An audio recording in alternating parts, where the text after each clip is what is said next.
يا أيها الناس اعبدوا ربكم الذي خلقكم والذين من قبلكم لعلكم تتقون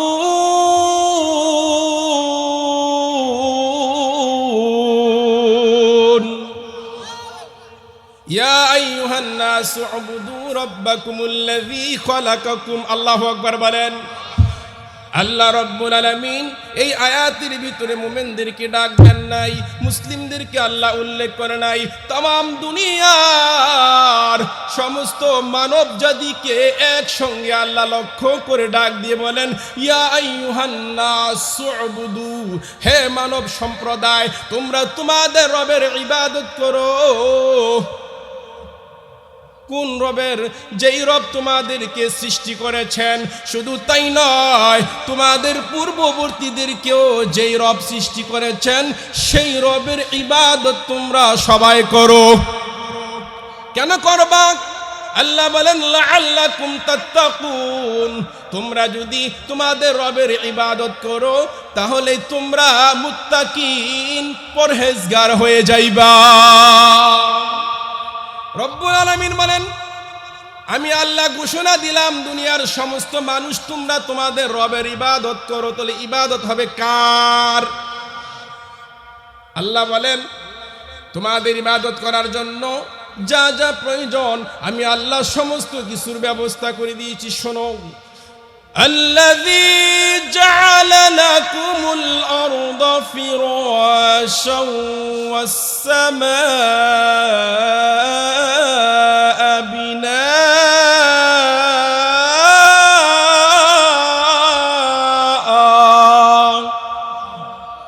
আরজুরা বলেন রে বান্দা আমি আল্লাহ দুনিয়াতে পাঠাইয়া তোমাদের জন্য আমি আল্লাহ কি করেছি শোনো। আল্লাযী জাআলা লাকুমুল আরদা ফিরাশা, জমিনটারে বিছানা বানাইলাম, এই আসমানটারে ছাদ বানাইলাম। শুধু তাই নাই রে বান্দা, ও আনজালা মিনাস সামাই মাআন ফাআখরাজা বিহি মিনাস সামারাতি রিজকাল লাকুম, আমি আল্লাহ আসমানটারে ছাদ বানাইয়া আসমান থেকে তোমাদের জন্য বৃষ্টি বর্ষণ করে জমিনটাকে আমি আল্লাহ উর্বর করি। এই জমিনটা উর্বর করে তোমাদের জন্য রিজিক হিসাবে আমি আল্লাহ ফলমূলের ব্যবস্থা করে দিয়ে। কাইফা তাকফুরুনা বিল্লাহ, আশ্চর্য লাগে কেমন করে তোমরা আমি আল্লাহর নাফরমানি করো। কেমন করে করো? আল্লাহ নিজে বলছেন কেমন করে মানুষ আমি আল্লাহ নাফরমানি করো। বরঞ্চ তোমরা তো আসলে জিন্দা ছিলা না, তোমরা ছিলা আসলে মৃত। আল্লাহ পাক বলেছেন ওয়া কুনতুম আমওয়াতান ফাআহইয়াকুম। আল্লাহু আকবার। রে মানুষ আশ্চর্য লাগে কেমন করে তোমরা আমি আল্লাহর নাফরমানি করো। ও কুনতুম আমওয়াতা, বান্দারে তোমরা তো জীবিত ছিল না, আমি আল্লাহ তার ভিতরে লাইফ দিয়েছি। ফাআহইয়াকুম, আমি আল্লাহ তার ভিতরে হায়াত দিয়েছি, লাইফ দিয়েছি, জীবন দিয়েছি রে বান্দা। এই মৃত বস্তুটাকে আমি আল্লাহ জীবন দান করে এমনি এমনি ভাবে তোমাদেরকে আমি আল্লাহ সৃষ্টি করি নাই। সময় নিয়ে সূক্ষ্ম থেকে সূক্ষ্মভাবে আমি আল্লাহ নিপুণ ভাবে, এমন বড় আমি আল্লাহ কারিগর, এত সুন্দর করে তোমার অবয়বটা তৈরি করে রে বান্দা যত কিছুর প্রয়োজন আছে আমি আল্লাহ সমস্ত প্রয়োজন তোমাকে দান করেছি। বলেন সুবহানাল্লাহ। তোমার যা যা দরকার সমস্ত ব্যবস্থা আমি আল্লাহ করে দিয়েছি। প্রথমত এক নাম্বার আল্লাহ বলেছেন ফাআহইয়াকুম, এই মৃত্যুটার ভিতরে আমি আল্লাহর হুকুম রূহ দিয়ে তোমাদেরকে জিন্দা করে দিয়েছি। বলেন সুবহানাল্লাহ। আমি যে আপনাদের সামনে হাদিসটা পড়েছি বুখারী থেকে বর্ণিত, হযরতে আনাস ইবনে মালিক রাদিয়াল্লাহু তাআলা আনহু তিনি বলেন রাসূল পাক সাল্লাল্লাহু আলাইহি ওয়াসাল্লাম বলেছেন যে মানুষ যখন স্বামী আর স্ত্রী যখন মিলিত হয় তখন বাবার দেশ থেকে যখন নাপাক পানিটা মার রেহেমের মধ্যে চলে যায়, প্রকৃতপক্ষে আল্লাহ পাক রব্বুল আলামিন কত বড় কারিগর, কত বড় হিকমতওয়ালা, কত বড় সৃষ্টিকারী স্রষ্টা মহান আল্লাহ রব্বুল আলামিন। বিশ্বনবী বলেছেন যে নাপাক পানিটা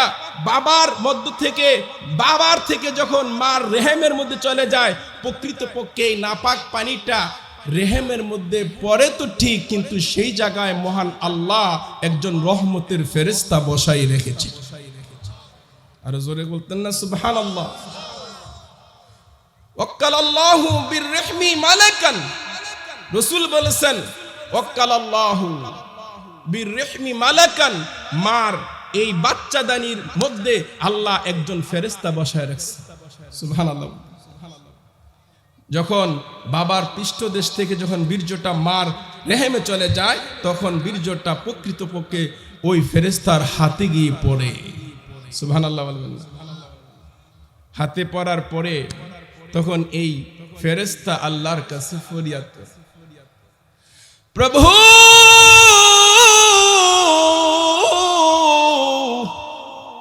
এই যে নাপাক পানিটা, আল্লাহ নাপাক পানিটা আমার হাতে এসে পৌঁছেছে, এটা কি নষ্ট করে দেব না যত্ন সহকারে রেখে দিব? বলেন সুবহানাল্লাহ। আল্লাহ এটাকে কি বরবাদ করে ফেলে দিব না যত্ন সহকারে লালন পালন করব?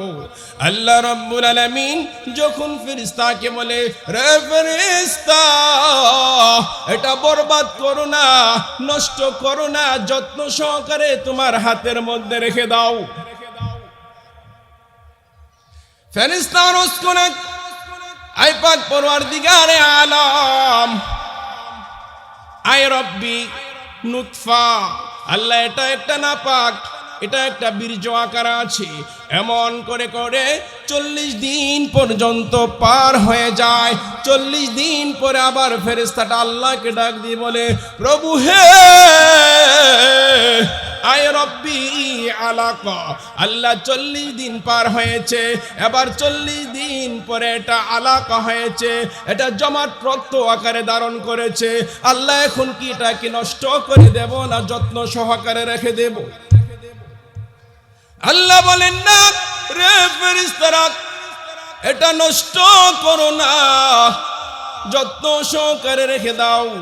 80 দিন যখন চলে যায়, 80 দিনের পরে আবার এই ফেরেশতা আল্লাহর কাছে আরজ করে, আয় রব্বি মুদগা, আল্লাহ এটা এখন রক্ত আকার থেকে এটা গোশতের আকার ধারণ করেছে, আল্লাহ এটা কি যত্ন সহকারে রেখে দিব না নষ্ট করে দিব? আল্লাহ বলেন, রে ফেরেশতারা এই বীর্য থেকে যখন জমাট রক্ত হয়েছে, জমাট রক্ত থেকে যখন এটা একটা গোশতের আকারে ধারণ করেছে, রে ফেরেশতা না এটা নষ্ট করিস না, আমি আল্লাহ এটার দ্বারা আমি আল্লাহর একজন গোলাম তৈয়ার করব। ফাইযা আরাদাল্লাহু আইয়াকুযিয়া খালকাহা, যখন আল্লাহ এটার দ্বারা আল্লাহর বান্দা অথবা আল্লাহর বান্দি যখন সৃষ্টি করার পরে ফাকালা আম যাকারুন আও উনসা, আল্লাহ এটা কি পুরুষ বানাবো না মহিলা বানাবো? সুবহানাল্লাহ বলেন। আল্লাহ এটা তো এখন একটি গোশতের টুকরা, এটা কি পুরুষ বানাবো না মহিলা বানাবো? এবার আপনারা বলেন, পুরুষ এবং মহিলা বানানোর মালিক কে? আরো জোরে বলেন কে? আল্লাহ যখন বলবেন এটা পুরুষ হবে তাহলে পুরুষ হয়ে যাবে। আল্লাহ যদি বলেন না, এটা নারী হবে তখন নারী হয়ে যাবে। তাহলে নারী হওয়া, পুরুষ হওয়া, মহিলা অথবা পুরুষ হওয়া, এটা কার এখতিয়ার বলেন তো? একমাত্র কার? আর এক আয়াতে আল্লাহ রাব্বুল আলামিন বলেন, আমি আল্লাহ যাকে ইচ্ছা করি তাকে ছেলে দান করি, আমি আল্লাহ যাকে ইচ্ছা করি তাকে আমি কন্যা সন্তান দান করি, আমি আল্লাহ যাকে ইচ্ছা করি তাকে ছেলেও দেই মেয়েও দেই, আমি আল্লাহ যাকে ইচ্ছা করি তাকে ছেলেও দেই না মেয়েও দেই না, আমি আল্লাহ তাকে নিঃসন্তান হিসাবে দুনিয়ার মধ্যে রেখে দেই। এটা কার ক্ষমতা? ফেরেশতা বলে ফাকালা আম যাকারুন আও উনসা, আল্লাহ এটা কি নারী হবে না পুরুষ হবে? আল্লাহ যা বলেন তা হয়ে যায়। এরপরে আবার প্রশ্ন করেন আম শাকিউন আ সাঈদুন, আল্লাহ এই আপনার বান্দাটা অথবা আপনার বান্দিটা নেককার হবে না বদকার হবে? বলেন সুবহানাল্লাহ। একের পর এক যখন ফেরেশতা আল্লাহর কাছে জানতে চায়, আল্লাহ রাব্বুল আলামিন সমস্ত কিছু পরিপূর্ণভাবে মার গর্ভে থাকা অবস্থায় বান্দার তকদীরের ফয়সালা আল্লাহর কুদরতি হাতে করে দেন। বলেন সুবহানাল্লাহ। আম শাকিউন আম সাঈদ, আল্লাহ এটা কি নেককার হবে না বদকার হবে? সুবহানাল্লাহ। তখন আল্লাহর ফয়সালা অনুযায়ী আল্লাহ যা বলেন সমস্ত কিছু ফেরেশতারা তার তকদীরের মধ্যে লিখে দেন। কথা বলেন, আল্লাহ তাআলার ফয়সালা অনুযায়ী লিখে দেন।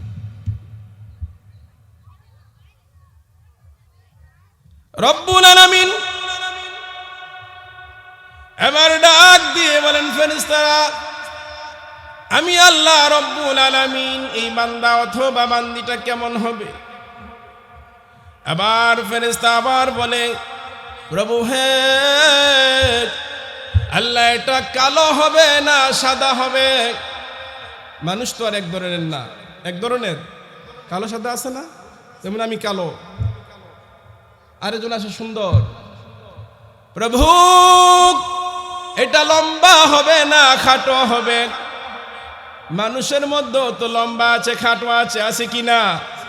আবার খাটো না বেটেও না মাঝারি ধরনের আছে কিনা বলেন? প্রভু এটা লম্বা হবে না বেটে হবে? কালো হবে না সুন্দর হবে? আল্লাহ চোখগুলা কি ঠিকঠাক দেমু না একটা টেরা করে দেমু? টেরা মানুষ আছে কিনা? আল্লাহ হাত পায়ের আঙ্গুল ঠিকঠাক দেব, 20টা দেব না 21টা দেব না 22টা দেব? 22 আঙ্গুলা লোক আসেনি, 21 আঙ্গুলের লোক আসেনি। আমার ভাইয়েরা, ফেরেশতা যখন বলে প্রভু গো আঙ্গুল কি ঠিকঠাক দেবো নাকি বাড়ায়া কমায়া দেবো নাকি একটা জোড়া লাগায়া দেবো? আল্লাহ রব্বুল আলামিন যা বলবেন ফেরেশতা তাই তার তকদিরের মধ্যে লিখিয়া দেয়। বলুন সুবহানাল্লাহ। আল্লাহ নাকটা কি ঠিক জায়গায় দিব না বিন্দেশি চায়নাদের মতো লটকা করে দিব? আল্লাহ চোখ কি দুন্ডা স্বয়ং সম্পূর্ণ করে দেব না একটা বন্ধ করে আরেকটা খোলা রাখবো যাকে বলা হয় কানা? না দুটোটাই অফ করে দেবো যাকে বলা হয় অন্ধ? ঠিক কিনা? আল্লাহ রাব্বুল আলামিন ডাক দিয়ে বলে, রে ফেরেশতারা আমার এই বান্দাটা কেমন হবে? আর জিজ্ঞাসা করো না তার অবয়ব কেমন হবে, বডিটা কেমন হবে, কালো হবে না সুন্দর হবে, লম্বা হবে না বেটে হবে? এই ব্যক্তির আঙ্গুল ঠিকঠাক 20টা হবে না 22টা হবে? চোখগুলি ঠিকঠাক থাকবে না এলোমেলো হবে? নাকের সেন্টার ঠিক থাকবে কিনা? এইগুলি আর জিজ্ঞাসা করো না। আমার বান্দার ক্যাটালগটা আমি আল্লাহ আলমে আরোহার মধ্যে টানায়া দিয়েছি, সেইখান থেকে দেখে দেখে আমার বান্দার বডিটা তৈয়ার করে ফেলো। সুবহানাল্লাহ বলতেন না? যেমন ইঞ্জিনিয়াররা প্ল্যান করে যখন কাগজটা হাতে দিয়া বলে এই যে আপনার বিল্ডিং এর নকশা, তখন যারা কাজ করে দেখে দেখে তো তার বিল্ডিং এর সমস্ত কাজ করে ফেলে, ঠিক কিনা?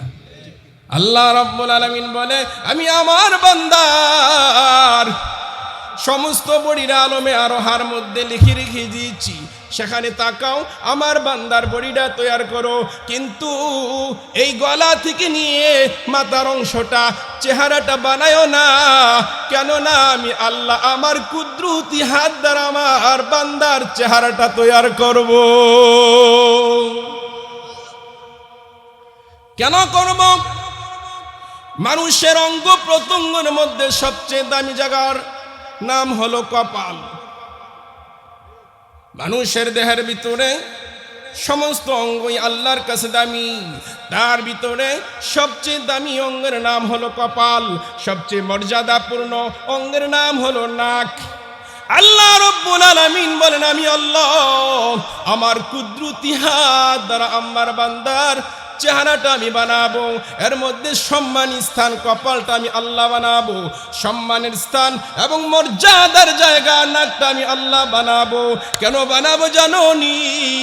এই বান্দা আমি আল্লাহ দুনিয়াতে গিয়ে আমি আল্লাহ রব্বুল আলামিনের কুদরতি কদমে এই কপাল দ্বারা সেজদা করবে।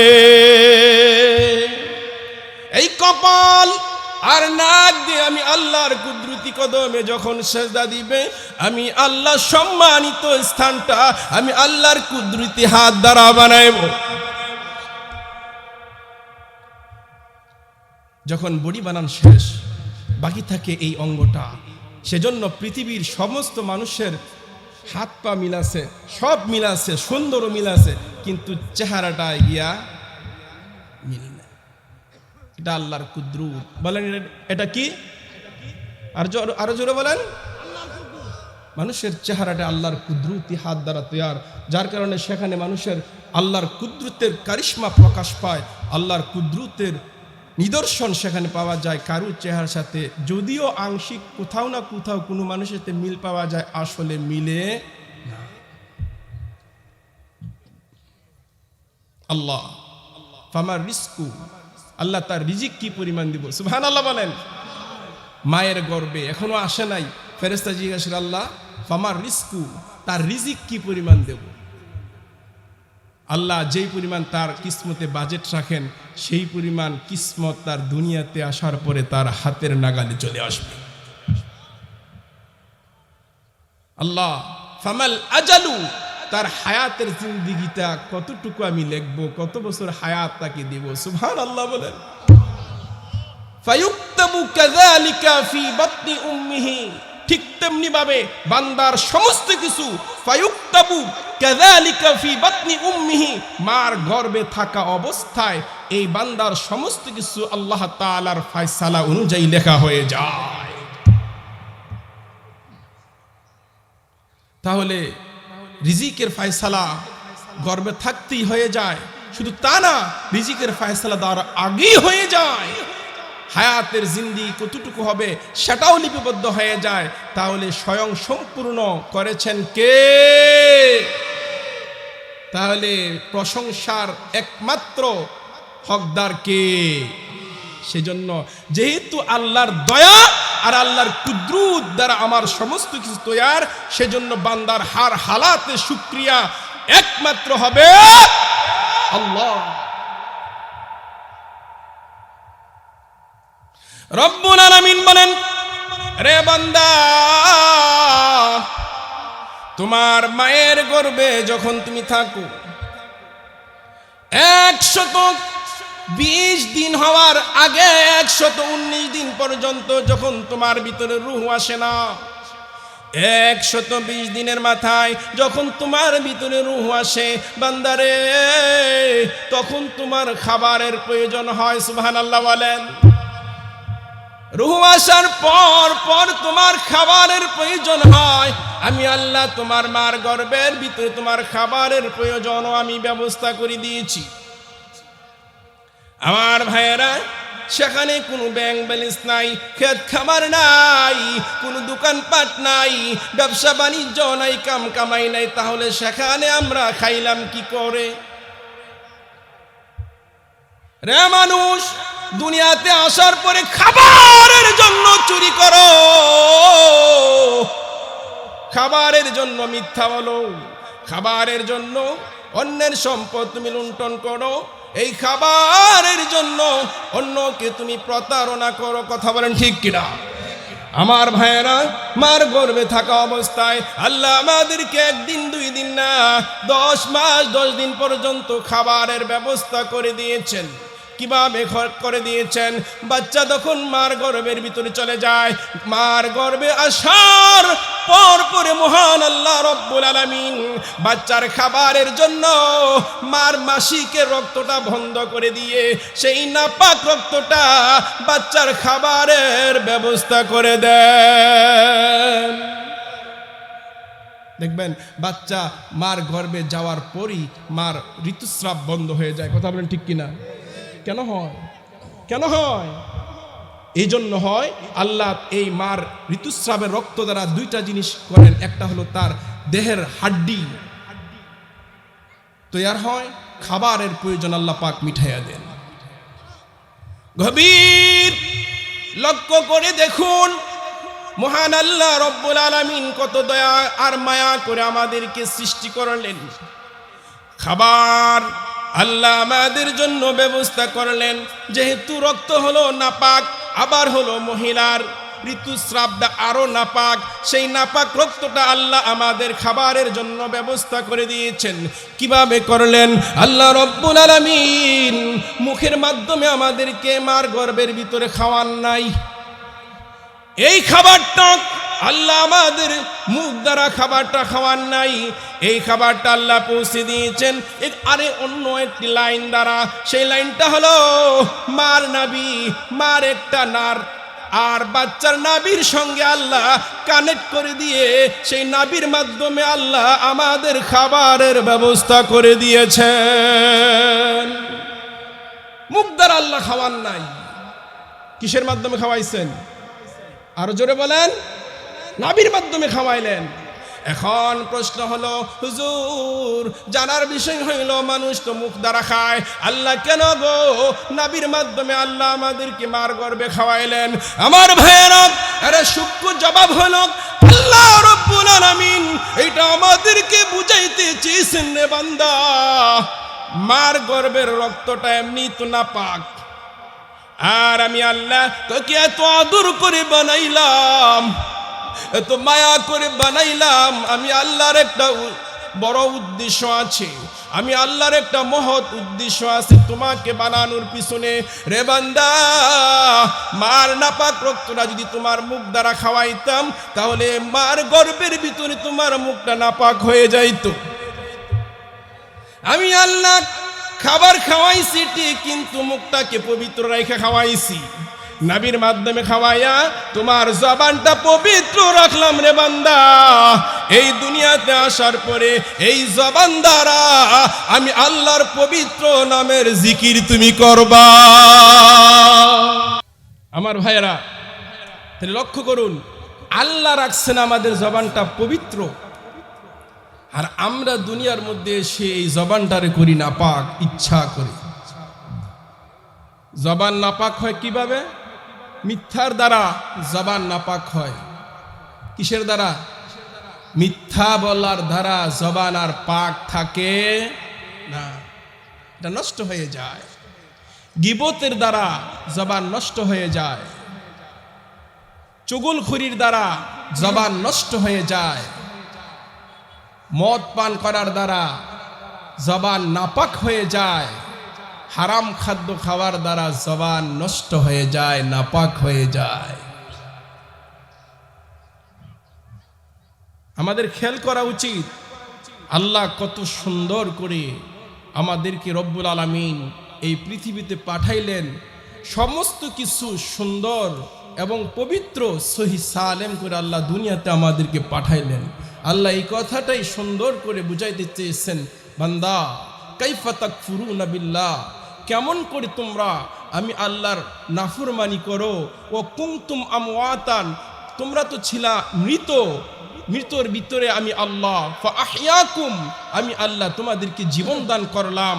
এত সুন্দর করে জীবন দিয়ে তোমাদেরকে আমি আল্লাহ নির্দিষ্ট সময়ে আবার এই পরীক্ষা নামক দুনিয়ার হলে পাঠাইয়া দিলাম। সুবহানাল্লাহ বলেন, আরো জোরে বলেন সুবহানাল্লাহ।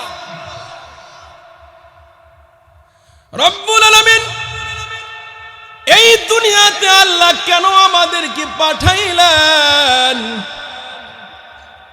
আল্লাহ কেন আমাদেরকে দুনিয়াতে পাঠাইলেন চিন্তা করেছেন কিনা? মার গর্ভে থাকা অবস্থায় ফেরেশতারা আমাদের সঙ্গে কথা বলেছে, আমরাও ফেরেশতাদের সঙ্গে কথা বলেছি। সবাই একটা সঠিক জবাব দিবেন। সকলে কি মার গর্ভ থেকে দুনিয়াতে আসছেন? আরো জোরে বলেন, আরো জোরে বলতে হবে। কেউ এমন নাই মার গর্ভ ছাড়া দুনিয়াতে আসছেন, এমন আর কেউ আছেন? এবার আমি জানতে চাই মার গর্ভে কয়দিন ছিলেন? 8 থেকে 9 মাস, 9 মাস, 9.5 মাস, 10 মাস, 10 মাস 10 দিন হইতে পারে। আমি জানতে চাই আমার প্রিয় বন্ধুরা, 10 মাসের জিন্দিগির মধ্যে থেকে 10 দিনের ঘটনা আমার আপনারা শোনায়া দেন। পারবেন? পারবেন? ছিলেন যে চিরন্তন সত্য কিনা? মার গর্ভে যে ছিলেন চিরন্তন সত্য কিনা? তাহলে আমাকে বলেন 10 দিনের ঘটনা। পারবেন? ফেরেশতাদের সাথে আমরা কথা বলছি, ফেরেশতাদের সাথে আমরা খেলা করেছি, ফেরেশতাদের সঙ্গে আমরা খুব কথোপকথন করেছি, কিন্তু এখন মনে নাই করেছি যে সত্য। ফেরেশতারা বলেছে তুমি যে জগতে আছো এর চেয়ে তোমাকে আরেকটা জগতে পাঠানো হবে, যেই জগৎটা এই জগতের তুলনায় সেই জগতের কোনো তুলনা হয় না। সুবহানাল্লাহ বলেন। তুমি মার গর্ভে থাকা অবস্থায় ফেরেশতারা বলেছে তুমি একটা জগতে আছো, এটা তোমার মার গর্ভের জগৎ, এটা খুব ছোট, খুব ছোট্ট জগৎ। এই জগৎ থেকে তোমাকে আরেকটা জগতে, জগতে আলমে, দুনিয়ার জগৎ যেটা, সেখানে তোমাকে পাঠানো হবে। ওই জগৎটা এই জগতের চেয়ে ওই জগতের কোনো তুলনা হয় না, যেই জগতে তোমাদেরকে পাঠানো হবে। তো আমরা বলতাম হ্যাঁ এটা কি কথার কথা, যেইখানে আসি সেটাই অনেক বড়, এর চেয়ে বড় জগৎ আর দুনিয়াতে নাই। যখন আল্লাহ সময় আসলো ধাক্কা দিয়ে যখন আল্লাহ দুনিয়া নামক জগতে পাঠাই দিলেন, এবার আপনারা বলেন দুনিয়ার জগৎটা আর মার পেটের জগৎটা কি পরিমাণ পার্থক্য? হিসাবে আসে? কথা বলেন, হিসাবে আসে? হিসাবে আসে না। ঠিক আল্লাহ রাব্বুল আলামিন আমাদেরকে কোরআনুল কারীমের মাধ্যমে জানিয়ে দিয়েছে, রে বান্দা আমি আল্লাহ তোমাদেরকে যেমন মার গর্ভে রেখেছি, তোমরা মনে করেছিলা মার গর্ভটা বুঝে অনেক বড়। না না, আমি আল্লাহ নির্দিষ্ট সময় যখন হয়েছে, আমি আল্লাহ ধাক্কা মেরে যখন এই জগতের মধ্যে পাঠাইয়া দিলাম, জগতে আলমে এই দুনিয়ার জগতে পাঠাইয়া দিলাম, এখন বুঝে আসছে মার গর্ভের জগৎটা দুনিয়ার তুলনায় কোনো কিছুই না। ঠিক তেমনি ভাবে আমরা ওলামায়ে কেরাম, আলেম ওলামারা বুঝেছি, হে দুনিয়ার মানুষেরা, দুনিয়া দুনিয়া কইরো না, যে দুনিয়াটা দেখতেছো এটা খুব ছোট্ট একটা দুনিয়া। মৃত্যুর পরে মহান আল্লাহ এমন একটি জগৎ দান করবেন, যেই জগতের কাছে দুনিয়াটা ঠিক তেমনি কিছুই না। মার গর্ভের তুলনায় দুনিয়া যেমন বড়, ঠিক তেমনি ভাবে পরকালীনের তুলনায় দুনিয়া তেমনই ছোট। আরো জোরে বলেন। কিন্তু এখন তো ডাইনে দেখি অনেক বড়, বায়ে দেখি অনেক বড়, সামনে দেখি অনেক বড়। না, এটা বড় না রে ভাই, এটা খুব একটা ছোট্ট, খুব একটা। প্রশ্ন হলো আল্লাহ কেন আমাদেরকে দুনিয়াতে পাঠাইলেন? মার গর্ভই তো ভালো ছিল, ঝামেলায় না পড়তাম, সন্তান না হইতো, হাঙ্গামা দাঙ্গামা না হইতো, মেল দরবার না হইতো, মারামারি কাটাকাটি না হইতো, মার গর্ভই ভালো ছিলাম। আল্লাহ কেন পাঠাই, আল্লাহ কেন পাঠাইলেন? প্রশ্ন করেন। আল্লাহ রাব্বুল আলামিন কেন পাঠালেন? জবাব সূরা মুলকের ভিতরে দিয়ে দিয়েছেন। বলেন সুবহানাল্লাহ। আল্লাহ রাব্বুল আলামিন। আমি কেন পাঠাইলাম জানো? তোমাদেরকে আমি আল্লাহ দুনিয়াতে কেন পাঠাইলাম জানো? শোনো। আল্লাযী খালাকাল মাউতা ওয়াল হায়াতা লিয়াবলুয়াকুম আইয়ুকুম আহসানু আমালা।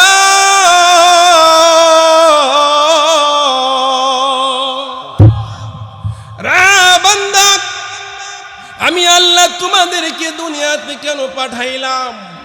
মাঝখানে মৃত্যু দিয়া এবং আবার জিন্দা দিয়া, হায়াতের মৌতের মাঝখানে একটা নির্দিষ্ট সময় তোমাকে দিয়া আমি আল্লাহ দুনিয়া নামক পরীক্ষার হলের ভিতরে ঢুকাই দিয়েছি।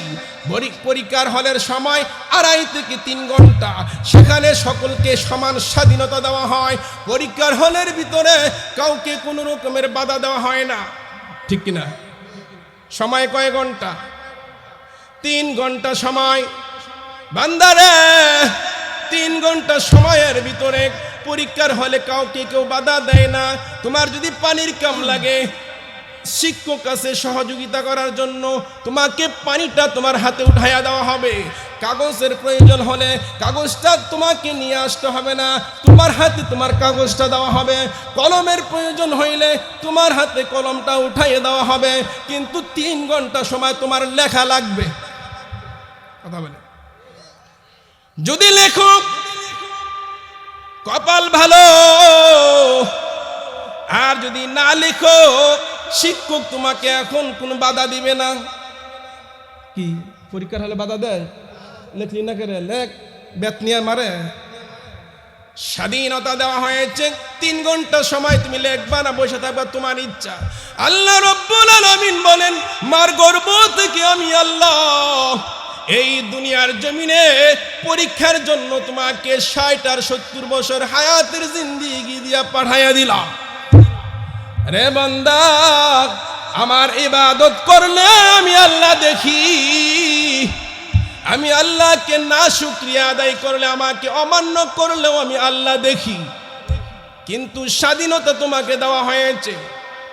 যে আমাকে মানে তার জন্য আমি আল্লাহ চাঁদের আলো দিয়ে যেমন দিয়েছি, যে আমি আল্লাহকে মানে না তার ঘরেও চাঁদের আলো ঠিক সমানভাবে পৌঁছে দিয়েছি। যে আমি আল্লাহকে মানে তার ঘরের ভিতরে সূর্যের আলো আমি আল্লাহ যেইভাবে পৌঁছে দিয়েছি, যে আমার নাফরমানি করে তার ঘরেও সূর্যের আলো ঠিক তেমনি ভাবে পৌঁছে দিয়েছি। যে আমাকে মানে আমি আল্লাহ তার জন্য পানি নামক নিয়ামত দিয়েছি, যারা না মানে না তাদের জন্য পানি নিয়ামত দিয়েছি। বাতাস সমান পরিমাণে দিয়েছি, অক্সিজেন সমান পরিমাণে দিয়েছি। কিন্তু আমি আল্লাহ এখন ধরব না, যেহেতু আমি আল্লাহ তোমাদেরকে পরীক্ষার হলে পাঠাই দিয়েছি। আর যখন হায়াতের জিন্দেগিটা শেষ হয়ে যাবে, রে বান্দা, আমি আল্লাহ তোমাদেরকে আমি আল্লাহ যেইভাবে আদর যত্ন করিয়া এত সুন্দর অবয়ব দিয়া গান বুদ্ধি দিয়া দুনিয়াতে পাঠাইলাম, আমি আল্লাহকে চিন্তা যদি ভুল করিস রে বান্দা, এত সুযোগ সুবিধা বুক করার পরে এমনি ভাবে আমি আল্লাহ তোমাকে ছেড়ে দিব না, তোমার জন্য কঠিন শাস্তির ব্যবস্থাও করে রেখেছি।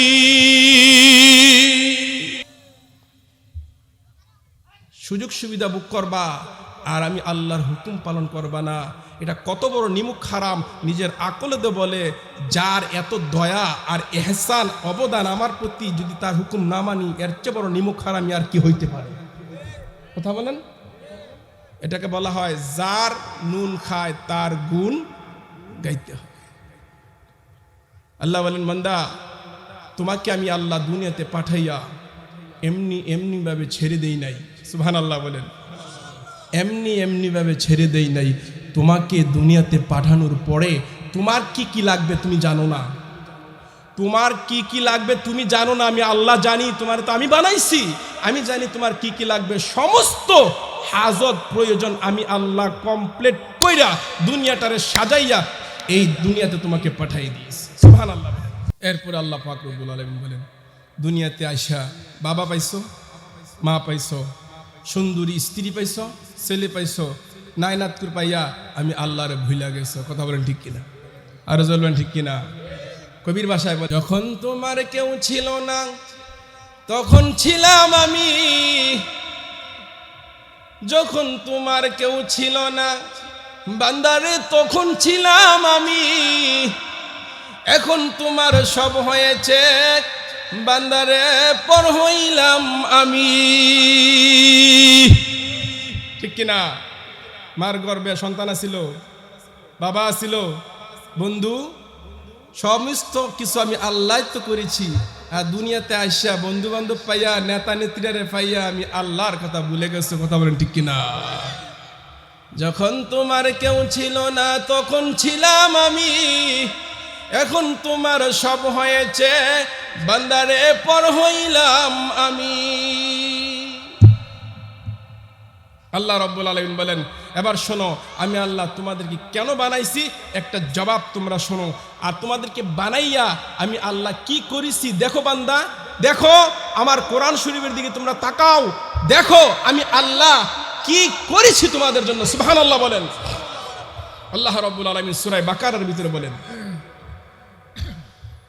ইয়া আইয়ুহান নাসু উবুদু রাব্বাকুমুল্লাযী খালাকাকুম ওয়াল্লাযীনা মিন ক্বাবলিকুম লাআল্লাকুম তাত্তাকুন।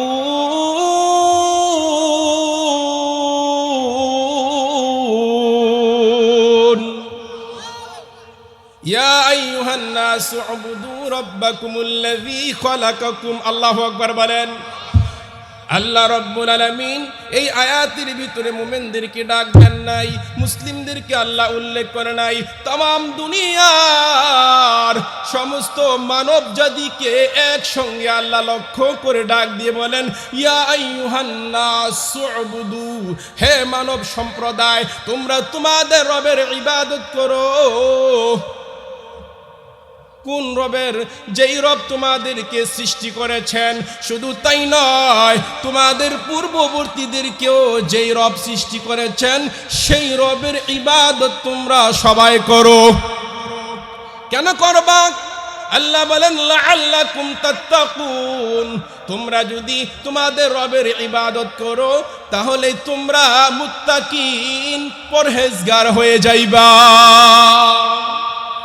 রব্বুল আলামিন বলেন, আমি আল্লাহ ঘোষণা দিলাম দুনিয়ার সমস্ত মানুষ তোমরা তোমাদের রবের ইবাদত করো। তাহলে ইবাদত হবে কার?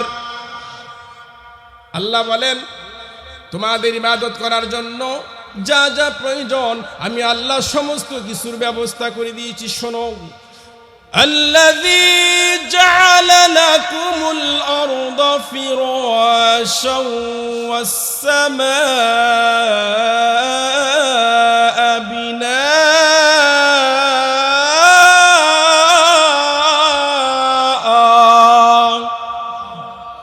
আর জোরে বলেন, রে বান্দা আমি আল্লাহ দুনিয়াতে পাঠাইয়া তোমাদের জন্য আমি আল্লাহ কি করেছি শোনো। আল্লাযী জাআলা লাকুমুল আরদা ফিরাশা, জমিনটারে বিছানা বানাইলাম, এই আসমানটারে ছাদ বানাইলাম।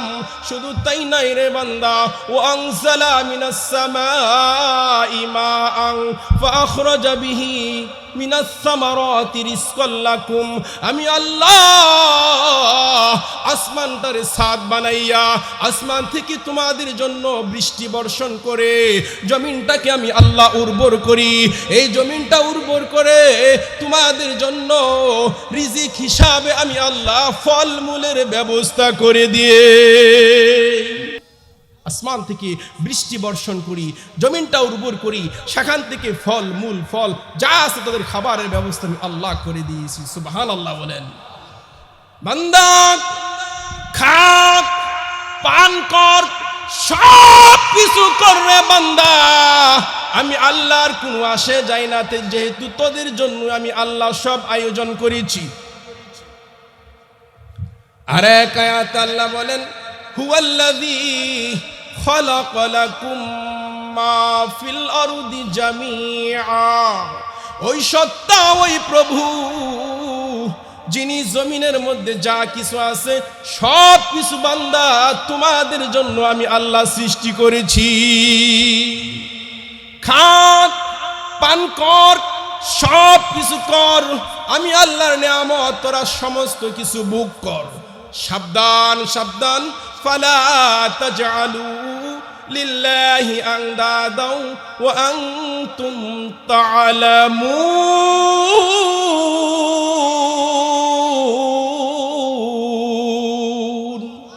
বান্দারে, ইবাদত শুধুই হবে আমার জন্য। বান্দারে, ইবাদতরা শুধুই আমি আল্লাহ একক আমার জন্য।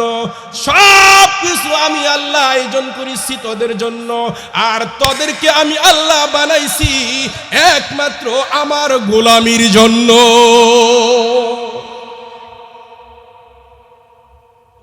সব কিছু বানাইলাম তোদের জন্য, আর তোদেরকে বানাইছি একমাত্র আমার গোলামির জন্য। আমার সঙ্গে কাউকে শরীক করবি না। কোন অবস্থাতে আল্লাহ বলেন ইন্নাল্লাহা লা ইউশরিকু বিহি শাইআ, আল্লাহ শিরিককে ক্ষমা করবেন না। ওয়া ইয়াগফিরু মা দুনা যালিক লিমান ইয়াশা, যাকে ইচ্ছা করেন আল্লাহ শিরিক ছাড়া অন্য কোনো গুনাহ যদি বান্দা করে, ইচ্ছা করলে মহান আল্লাহ তাকে ক্ষমা করে দিবেন। আল্লাহ বলেন এত আয়োজন তোমার জন্য, বলো বান্দা আমি আল্লাহ ছাড়া আর কে, বলো কে এত সুন্দর আয়োজন তোমাকে সৃষ্টি করার পর থেকে যেখানে পাঠাইলাম সেখানেও সুরক্ষা আমিই দিলাম। এই জমিনে যতদিন বাঁচবা, কি খাইবা, কি করবা, সমস্ত কিছুর আয়োজন তো আমি আল্লাহ করলাম। এবার বান্দা বলো আমি আল্লাহর হুকুম পালন করবে না তো কাটটা করবে? আমারটা মানবে না তো কাটটা মানবে? কথা বলেন ঠিক কিনা? সেজন্যই আল্লাহ রাব্বুল আলামিন এই শব্দটা উচ্চারণ করে বলেছেন কাইফা তাকফুরুনা বিল্লাহ। আশ্চর্য লাগে রে বান্দা, কাইফা তাকফুরুনা বিল্লাহি ওয়া কুনতুম আমওয়াতা, কেমন ভাবে আমি আল্লাহর নাফরমানি করো অথচ তোমরা ছিলা মৃত। তার ভিতর আমি আল্লাহ লাইফ দিয়েছি, জীবন দিয়েছি, প্রাণ দিয়েছি। এরপর আল্লাহ রাব্বুল আলামিন বলেন এটা তোমাদের জন্য চিরকালের জন্য নয়। সুম্মা ইউমিতুকুম, আমি আল্লাহ হায়াতের জিন্দেগি চলে যাওয়ার পরে সকলকে আমি আল্লাহ আবার পুনরায় মৃত্যু দান করব। সুম্মা ইউমিতুকুম, সুম্মা ইউমিতুকুম, এই জীবনের পরে আমি আল্লাহ তোমাদেরকে আবার মৃত্যু দান করব। সবাই মরণশীল বিশ্বাস করেন তো? এই মাসলায় দুনিয়ার কাফের বেঈমান যারা আল্লাহরে মানে না তারাও একমত, এই মৃত্যু অনিবার্য, মৃত্যুর হাত থেকে কেউ রেহাই পাবে। নামাজ পড়ুক না পড়ুক, হারাম করুক না করুক, সুদ খাক না খাক, পর্দা করুক না করুক, এই মাসলায় একমত যে মৃত্যুবরণ করা, মৃত্যুবরণ করা রাখবে। কথাটা সহজ, আসলে এত সহজ। মৃত্যুর যন্ত্রণা বড় কঠিন, ভয়াবহ। মৃত্যুর যন্ত্রণা থেকে এই পৃথিবীতে কোনো নবী রসুল কেউ রেহাই পায় নাই। মৃত্যুর যে যন্ত্রণা, মৃত্যুর পরবর্তী অবস্থাটা আল্লাহ রাব্বুল আলামিন ফয়সালা করছেন মুমিনদের জন্য জান্নাত, আর কাফের বিমানদের জন্য জাহান্নাম। কিন্তু মৃত্যুর অবস্থায় যে যন্ত্রণা, এই মৃত্যুর যন্ত্রণা থেকে কোনো নবী রাসূলও বাঁচতে পারে নাই। এখন প্রশ্ন জাগে একটা, হুজুর নবী রাসূল যদি মৃত্যুর যন্ত্রণা ভোগ করা লাগে আর কাফের বেঈমানেরাও যদি মৃত্যুর যন্ত্রণা ভোগ করা লাগে, তো মুমিন আর কাফের বেঈমানের মধ্যে বরাবর সরাবর হয়ে গেল গা, তাহলে মুমিনের ইজ্জত আর রইল কোথায়? কথা বলেন ঠিক কিনা? আর জোরে বলেন ঠিক কিনা? কাফের যদি আযাব হয়, মুমিনের যদি আযাব হয়, তো মুমিনের ইমানের দাম কই? ঠিক কিনা? এই প্রশ্নটা আম্মাজান আয়েশা সিদ্দিকা রাদিয়াল্লাহু তাআলা আনহা নবীজিকে করেছিলেন, ওগো নবীজি, যদি মুমিনেরও কষ্ট হয় মৃত্যুর, আর যদি কাফের বেঈমানদেরও হয়, তাহলে মুমিনের ইজ্জত রইল কোথায়? নবীজি বলেছেন, আয়েশা, মৃত্যুর যন্ত্রণা হবে সবার, তবে মুমিনের মৃত্যুর যন্ত্রণা থাকবে না, সেটা আনন্দে রূপান্তরিত হয়ে যাবে। সময় অনেক হয়ে গেছে, উদাহরণ দিয়ে বুঝার আমার সময় আমার হাতে নাই, যে মৃত্যুর যন্ত্রণাটা মুমিনের জন্য এটা আনন্দদায়ক হয়ে যাবে। তাহলে যন্ত্রণা হবে। হযরতে ঈসা আলাইহিস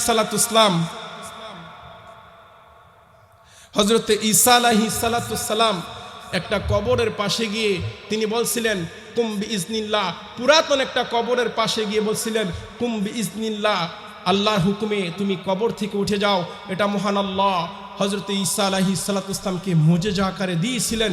উনি কোন কবরের পাশে গিয়ে কথা বললে, ওই কবর যত পুরাতন কবর হোক না কেন, ওই ব্যক্তি দাঁড়াইয়া আসসালামু আলাইকুম ওয়া রাহমাতুল্লাহ বলতে বাধ্য হইতো। সুবহানাল্লাহ বলেন।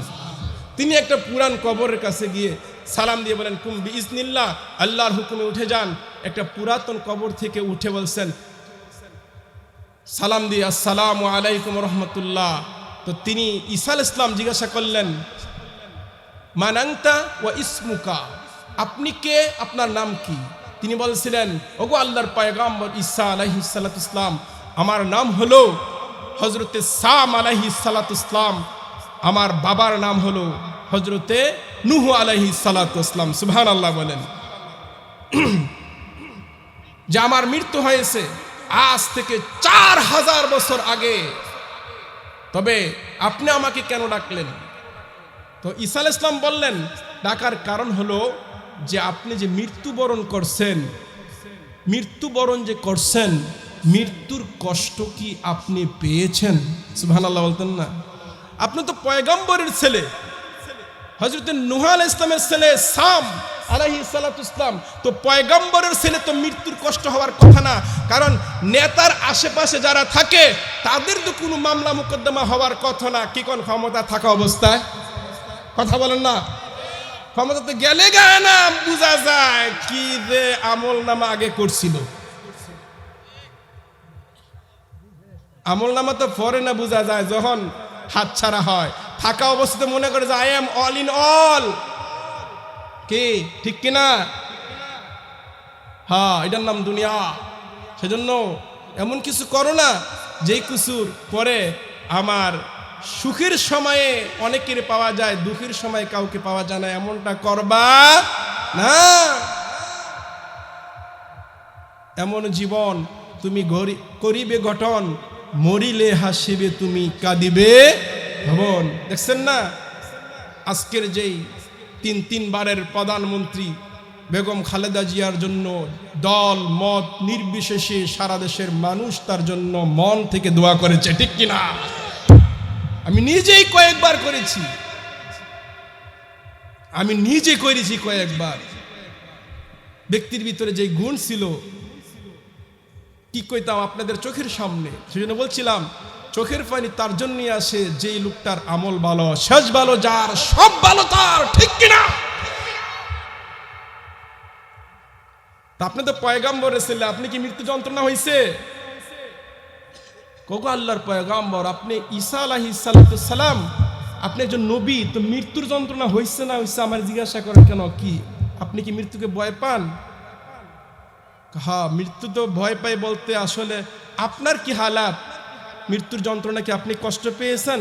সাম আলাইহিস সালাম বলেন, ওগো আল্লাহর পয়গম্বর, আজ থেকে আমার 4000 বছর আগে আজরাইল আমার রূহটা বের করেছে, আদৌ পর্যন্ত আমি মৃত্যুর কষ্টটা ভুলতে পারি নাই।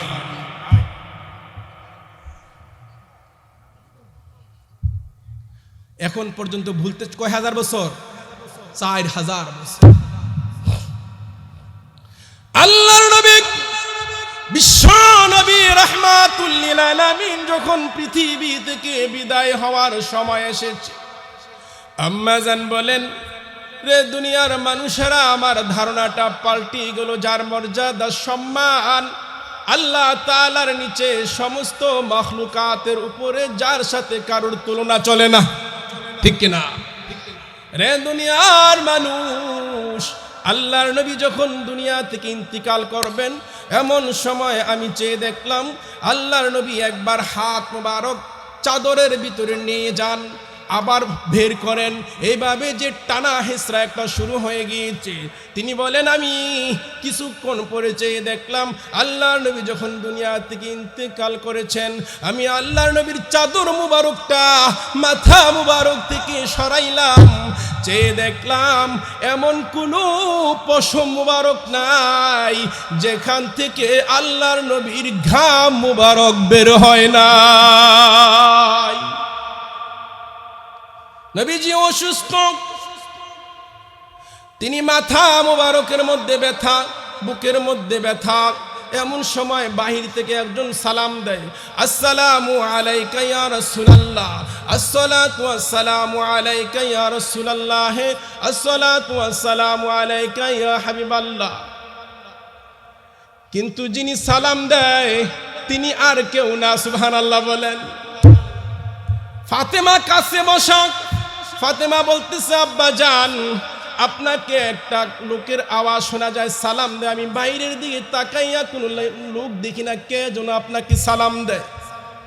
নবীজি যখন সিনা মুবারকের মধ্যে ব্যথা, যখন মাথা মুবারকের মধ্যে ব্যথা, নবীজি বলেন আমি উঠতে পারি না, কিন্তু তাকায়া দেখলাম বাহিরের মধ্যে আমাকে যে সালাম দেয় তিনি আর কেউ না, হযরতে আজরাইল আলাইহিস সালাতু ওয়াস সালাম। ফাতেমা বলেন আব্বা জান আপনি অনেক দিন পর্যন্ত অসুস্থ, কিন্তু তিনি কেন আসলেন বুঝার আর বাকি না। আব্বা আমি আজরাইলকে ঘরে ঢুকার পারমিশন দেব না, অনুমতি দেব না। নবীজি বললেন ফাতেমা মহান আল্লাহ তাকে পারমিশন দিয়ে রেখেছে, আর অনুমতি নিয়ে আসে ঘরের ভিতরে ঢুকে না, কিন্তু আমার ঘরে ঢুকার জন্য আজরাইল যেহেতু পারমিশন চায়, এটা আমার মর্যাদা সম্মানার্থে সে অনুমতি নিয়ে আমার ঘরে ঢুকতে চায়। তুমি যদি অনুমতি না দাও, অনুমতি ছাড়াই সে আমার ঘরে ঢুকতে পারবে। সুবহানাল্লাহ বলো আমি অনুমতি দিয়েছি, জানায়া দাও আমি রাসূল বলেছি আমার ঘরে প্রবেশ করার জন্য। আজরাইল যখন ঘরের ভিতরে প্রবেশ করলেন, সালাম দিয়ে বলেন আসসালাতু ওয়াসসালামু আলাইকা ইয়া রাসূলুল্লাহ, ওগো নবীজি মহান আল্লাহ আপনাকে সালাম দিয়েছে। সুবহানাল্লাহ বলেন, আরো জোরে বলেন সুবহানাল্লাহ। আল্লাহ আমাকে পাঠিয়ে দিয়েছেন নবী গো, আপনি যদি দুনিয়াতে থাকতে চান তাহলে আল্লাহ আপনাকে হায়াত বাড়ায় দিবে, আর যদি যেতে চান গো এখন আপনাকে আমি নিয়ে যাব, এখন কোনটা করবেন, যাবেন কি যাবেন না এটা আপনার সিদ্ধান্তের উপরে। সুবহানাল্লাহ বলেন। নবীজি বলেন রে আজরাইল আমি যাব কি যাব না এখন তোমার সঙ্গে বলবো না, তুমি একটু অপেক্ষা করো, হাত্তা ইয়াতিয়ানিল জিবরাইল, জিবরাইল আমার নিকটে আসার আগ পর্যন্ত আমি তোমাকে কোনো কিছু বলবো না, তুমি দাঁড়ায় থাকো, দেখি জিবরাইল আমিন আমাকে কি খবর দেয়। আল্লাহ রাব্বুল আলামিন পাঠাই দিলেন জিবরাইল আমিনকে, জিবরাইল যাও আমার বন্ধুর কাছে যাও, গিয়ে তুমি এই খবরটা পৌঁছে দিও, ইন্নাকা মাইতু ওয়া ইন্নাহুম মাইতুন। জিবরাইল আসলেন আলাইহিমুস সালাম, আসলেন, আসার পরে নবীজি জিজ্ঞাসা করেছেন রে জিবরাইল, আজরাইল বলেছে আমার নাকি এখন যাওয়ার সময় হয়েছে, তুমি কি বলো? জিবরাইল আলাইহিস সালাতু ওয়াসসালাম সরাসরি নবীজিকে বলেন না যে আপনার হায়াতটা শেষ, আপনি এখন চলে যেতে হবে, সরাসরি বলেন না, তিনি আল্লাহ পাক রব্বুল আলামিনের কোরআনে একটি আয়াত নবীজিকে শোনায় দিয়েছেন। আয়াতটা হলো ইন্নাকা মাইতু ওয়া ইন্নাহুম মাইতুন, নবী গো আপনি মরণশীল, আপনার সঙ্গে যারা তারাও মরণশীল। বলেন সুবহানাল্লাহ। নবীজি বুঝে ফেলেছেন ঠিকই আমার চলে যাওয়ার সময় হয়েছে। আবার নবীজি কান্দেন, নবীজি কান্দেন, জিবরাইল আমিন বলতেছে, ওগো নবীজি আপনি কেন কান্দেন?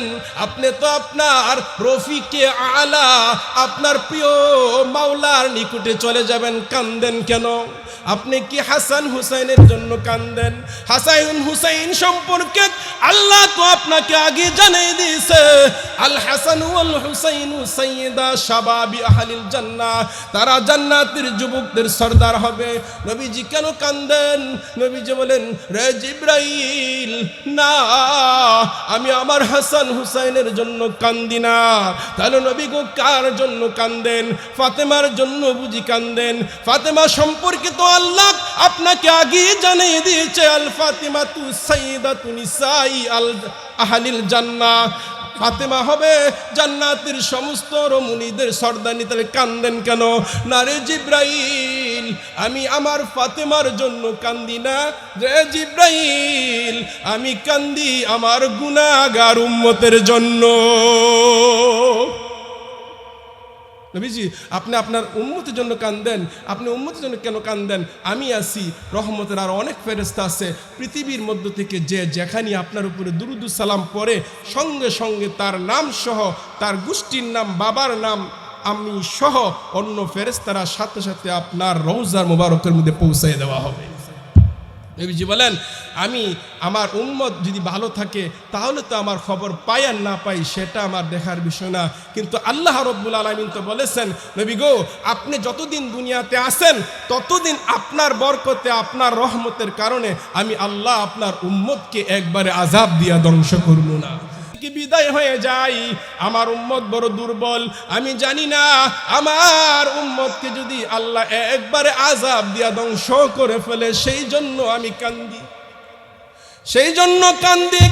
আল্লাহ রাব্বুল আলামিন জিবরাইলকে বলেন, আর কাঁদতে হবে না, আমার বন্ধুকে সান্ত্বনা দিয়ে দাও, এতদিন পর্যন্ত আমার হাবিবের উম্মতের জিম্মাদার আমার হাবিব ছিল, আমার নবী ছিল, জানায়া দাও আনা কাফিলুম মিনহুম, এখন থেকে আমার হাবিবের উম্মতের জিম্মাদার স্বয়ং আমি আল্লাহ নিজে হয়ে গিয়েছি। হ্যাঁ আজরাইল, তাহলে আবার এখন আমার কোনো চিন্তা নাই, আমার উম্মতের জিম্মাদার আমার আল্লাহ হয়ে গিয়েছেন, আমার রুহটা এখন কবজ করো। নবীজি যখন রুহটা আল্লাহর হুকুমে যখন আজরাইল ইসলাম নবীজির সিনা মুবারকে রাখলেন, তখন বলেছিলেন, মৃত্যু কষ্ট, এত কষ্ট, আল্লাহুম্মা ইন্নী আউযু বিকা মিন সাকরাতিল মাউত ওয়া গামারাতিল মাউত, আল্লাহ আপনার কাছে মৌতের সাকরাত থেকে, মৃত্যুর যন্ত্রণা থেকে আল্লাহ আমি আপনার কাছে পানা চাই। তাহলে নবীজি পানা চেয়েছেন, তাহলে মৃত্যুর সহজ না, মৃত্যুরা খুব কঠিন। আল্লাহ সকলকে যেন ঈমানের সঙ্গে মৃত্যু নসিব করেন, সকল বলেন আমিন, আর জোরে বলেন আমিন।